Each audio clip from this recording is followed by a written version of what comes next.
Welcome to Weekend Wisdom by Creating a Family. This is Creating a Family's opportunity to answer your questions. We try to get questions from our audience, and every week on a Sunday, we spend about 5 or 10 minutes answering your question. Send us your questions, please, to info@creatingafamily.org. You can put in the Ray line, Weekend Wisdom. It's not essential, but it will make it faster and easier to get to me. All right, so without further ado, let's talk about this week's topic, which is my 2 top parenting tips.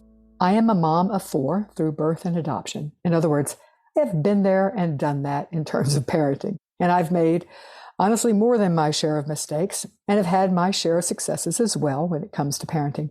I've also had the privilege to interview the top parenting experts over the last almost 17 years we've been doing the Creating a Family podcast. And by nature, I'm a person who likes to distill things down to their essence. And I think that's particularly handy when it comes to parenting because it is too hard in the heat of the moment. And with parenting, there is plenty of hot moments.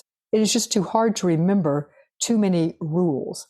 So I'm going to tell you my 2 top tips for parenting. And when I say I'm really not taking the credit for them.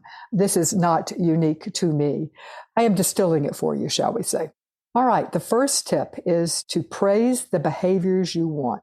To help your child understand which behaviors you want to grow in them, you need to first look for the tiny seeds of these behaviors that already exist in what they are doing. And even if you feel like you are focusing on only the tiniest thing, target the positive attention on that little seed to encourage it to sprout.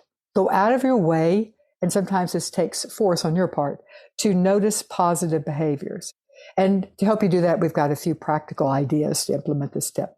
1, be specific with your praise of the positive behaviors. For example, James, I really appreciate it when you say please when you ask for things. Or Lakeisha, I see you use your words to ask Cameron for the toy rather than taking it from him. Or Elijah, I appreciate when you call to tell me you're going to be late, even if it's only a little late. That means I don't worry so much. Or Juan, I know it's hard to stop playing video games when the timer goes off. I see you breathing deeply rather than yelling about having to stop. Good job, buddy. The second practical idea for implementing this tip, our first tip, is make your praises outnumber your corrections. And you want that ratio to be off by a long shot. You want to shoot for a goal of 6 praises for every 1 correction that you do. And that sometimes forces you, if you know that you're limited on how many corrections that you're allowed to make, if you're going to honor this rule, it makes you forced to take a count to 10 before you call out your child's unacceptable actions. Another practical tip for implementing this is don't expect perfection. My parenting mantra for all of my children was progress, not perfection. And you need to call out any progress you see your child making towards the behavior. For example, Antoine, you did a great job trying to negotiate with your brother about cleaning the playroom. I know it's hard to keep your cool when he's not working as hard as you feel you are. Now, how can I help? Because tempers are seeming to get a little hot here. And the fourth implementing idea is to narrate your child's behavior with positive input on the details of what goes into the behavior you want to see. Let me explain that by an example. I see you working hard to breathe deeply 4 times before you answer your brother. I know that means you've been practicing. Thank you. Or, Jesus, I see you looking at that timer to see how much screen time you have before you start the next game. That is such a good idea because it helps you know if you'll be able to finish the game. So the idea is basically you're narrating the steps along the way and giving positive input. All right, so that's our first tip, which is praise the behaviors you want. Our second tip is ignore what you can. Paying attention to preferred behaviors gives us space to ignore the things that we are able to ignore. The old adage of don't sweat the small stuff is particularly apt when parenting. What we pay attention to will increase, period. Even negative attention can be a payoff for your child. Now, I know, I get it, I've been there. I know that it is not easy to just, quote, let it go. So how do you ignore challenging behaviors, and which behaviors do you ignore? Here are a few suggestions to help you choose what to ignore and how.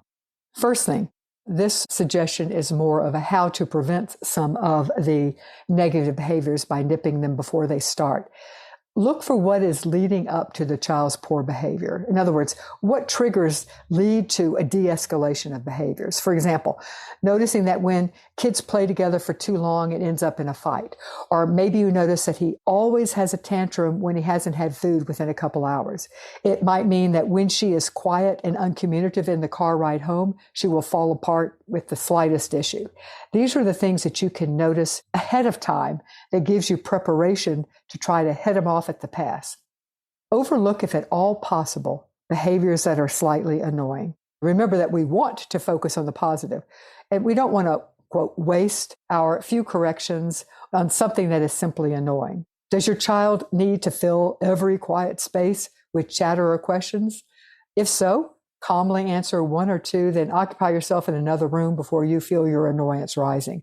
Or another example, does your child constantly click his pen over and over and over and over while he's doing his homework, or drum her fingers on the keyboard constantly? Yes, these are annoying, but do you really need to call them out and correct them? All right. The third suggestion, consider the timing of the child's behaviors.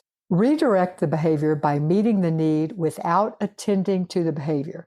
In other words, try to figure out if there is a need that the child has to be met and they're acting in such a way to get that need met.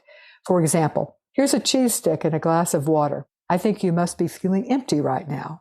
Or another example, let's get you into a quiet place with some Legos while you recharge your emotional battery. All right, another suggestion.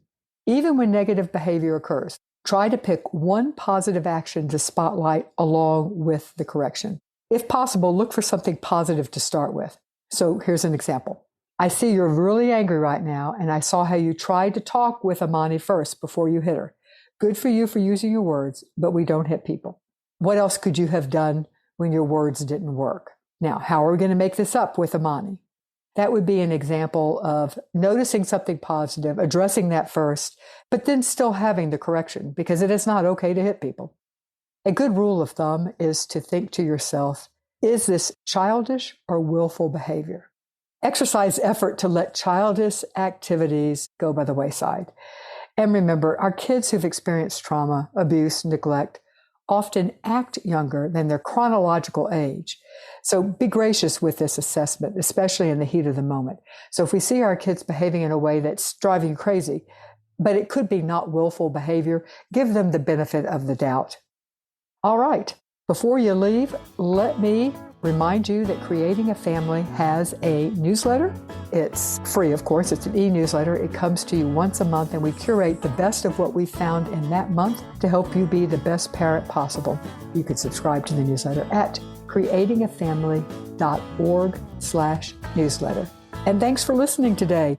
And remember, send us in your questions at info@creatingafamily.org. See you next week.